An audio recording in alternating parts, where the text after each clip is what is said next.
Mr. Doe, thank you so much for coming in today. I appreciate it. Yeah. How you doing? I'm just hanging in there, Feeling a little bit growing here and there, but I'm here. You're here. Cool. All right. Tell me a little bit about what brings you here today and how I can assist you. Really, just my inability to find steady employment, and my turbulent housing situation. Sure. That's really, and as a result of these two components, I tend to drink and I tend to smoke a little dope here now because what I got going on currently. Right. So it sounds to me like the things you definitely want to work on are related to finding some employment and getting a more steady housing situation. Yes, most definitely. All right, great. That sounds great. In the past, have you had any employment that you've worked for a period of time that's been good for you? I work for different temp agencies here and there, but it hasn't been anything that's had any longitudinal value to it. I guess it kind of factors into the fact that my academic background doesn't really extend much past my associate's degree.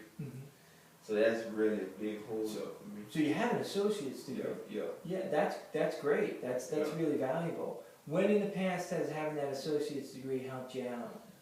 Well, it benefits me in that in a lot of positions. My mother, she's friends with the county commissioner. Okay. So I've been fortunate where I've been able to work in different positions where I've had no business being in. But because of her certain situations and her certain contacts, and affluent people that she knows, I've been able to slide in the back door. Great. But due to me messing up, smoking dope or doing random drug testing, I'll end up falling by the wayside. Okay, interesting. All right, so you found that at some periods of time the substance use has hindered your ability to stay employed. Yes. Okay. But what you really want to focus on right now is figuring out how to get re-employed and how to get a housing situation. But you see, the funny thing about that is I would only smoke dope or drink when I would get frustrated with my living situation. Right. Because I would come home from work and my girl, her kids be blasting music, and I just work a 12-hour day. Yeah. Or if I do try to escape that situation, and I come see my mom, I try to lay my head at my mom's house or whatever. She nitpicks and complains about everything. What sounds really interesting is it sounds like you're a really hard worker to be able to work 12 hours in one day. That's a lot of work. Yeah, I mean, once my gears are going and I'm immersed in something, I'm good. It allows me to escape from me not, my housing situation. Great. It allows me to escape. So hard work is one of the, sounds to me like, and you tell me if I'm right, it sounds to me like hard work is one of your coping mechanisms. Being able to throw yourself into your work helps you deal with the fact that you're having difficulty with housing and stuff. It allows me to escape. Great. So let me ask you a question. If we could, how would we be able to use hard work, your great coping mechanism of being a hard worker, to help kind of make an improvement on your housing situation? Mainly just, different referral sources, and even me being able to advocate better for myself. Sure. I feel like that would do a world of better in reference to what I got currently going on. Okay, great. So let's take a look at that. So if you were to advocate better for yourself, if you were to be able to advocate better for yourself for better housing and better employment, what would that look like? What would it look like if you were a better advocate of yourself? Number one, I wouldn't be smoking dope, and I wouldn't be drinking, because these behaviors are detrimental in reference to what I'm trying to accomplish.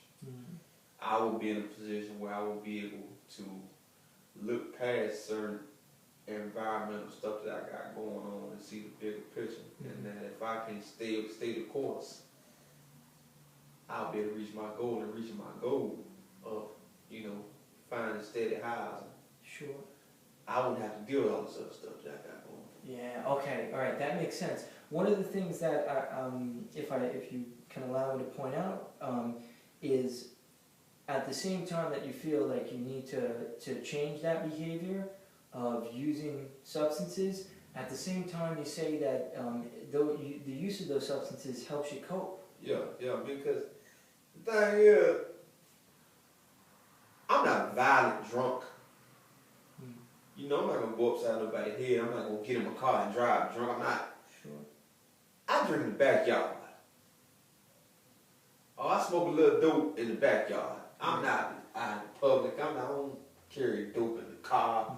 I'm a little bit more aware and cognizant of the fact that, number one, my mother has different relationships with different affluent people, and I wouldn't want to bring that type of disgrace against my family. Okay, sure. And, you know, I one day want to have kids myself. Right.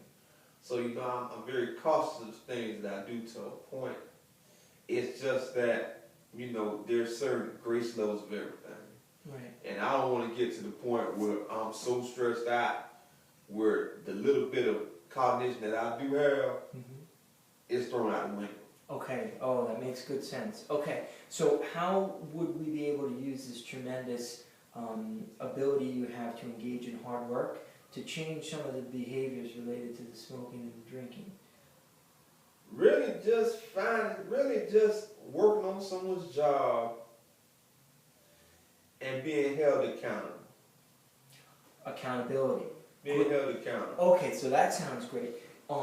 Is there anyone in your life that could be a resource for you that would be able to hold you accountable to help keeping you, because from what you're telling me is if you could stay clean for a period of time, then you could probably find good employment because you'd have clean urinalysis tests, and it would give you the opportunity to, like you said, have that clear head.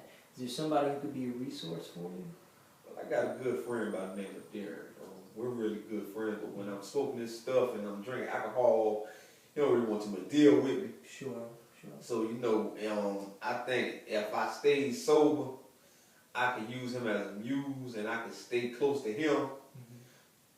And I feel like that would be the best recourse for me at this point in time. Because that's one of the only few people who I really trust and I really like to deal with. Okay. Do you think that individual would hold you accountable? Yeah, I believe so. That's why he's not really too much dealing with me right now. Because of, he knows what I'm able to do and what I'm able to accomplish, but because of these reckless behaviors, he doesn't want to be a part of the process. So we're looking at changing a few things right now.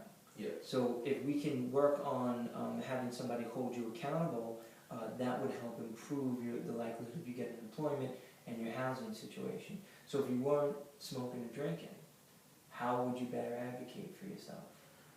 Really, I'd be clear-minded thought in the simple fact that if I did have to take a drug test, I could pass it. So it sounds to me like if you weren't drinking or smoking, you'd have a lot more confidence in yourself. Yeah, I would, because it's a lie.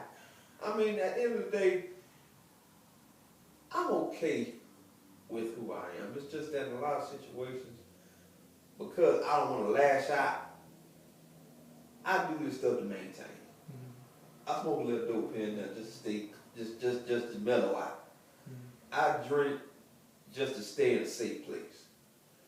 Because it's just so much going on, and I really feel like a convalescent sometimes when I'm not in a position to do certain things for the lady I'm dating, to do certain things around the house for my mom. So, I'm really in a place of incongruence. Well, it sounds definitely to me, despite the fact that you're facing some challenges, it sounds that you have a lot of advantages. Your education, your ability to work hard, and your desire to be an advocate for yourself. These are things that can really help you make a lot of lasting changes in the things you want to make changes in. And it sounds to me now that we're starting out looking at making changes, with regard to the employment and with regard to the housing.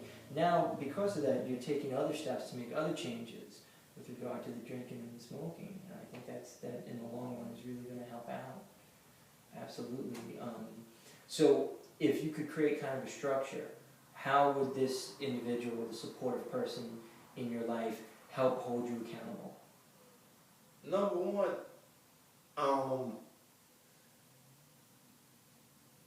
it would just be a position where I could reach out to him and be confident that I'm doing my best. Great. I'm not trying to get over. I'm not trying to hide anything. I'm being very transparent in that, hey, listen, it's rough, but I'm not trying to escape my reality. I'm not trying to find a cop-out. I'm dealing with stuff at face value. It sounds to me like honesty is really important for you as well. Yeah. So how are you going to be able to demonstrate honesty to this person who's a resource for you? By not drinking and not smoking. Great. And by not drinking and not smoking, how is he going to know you're not drinking and not smoking?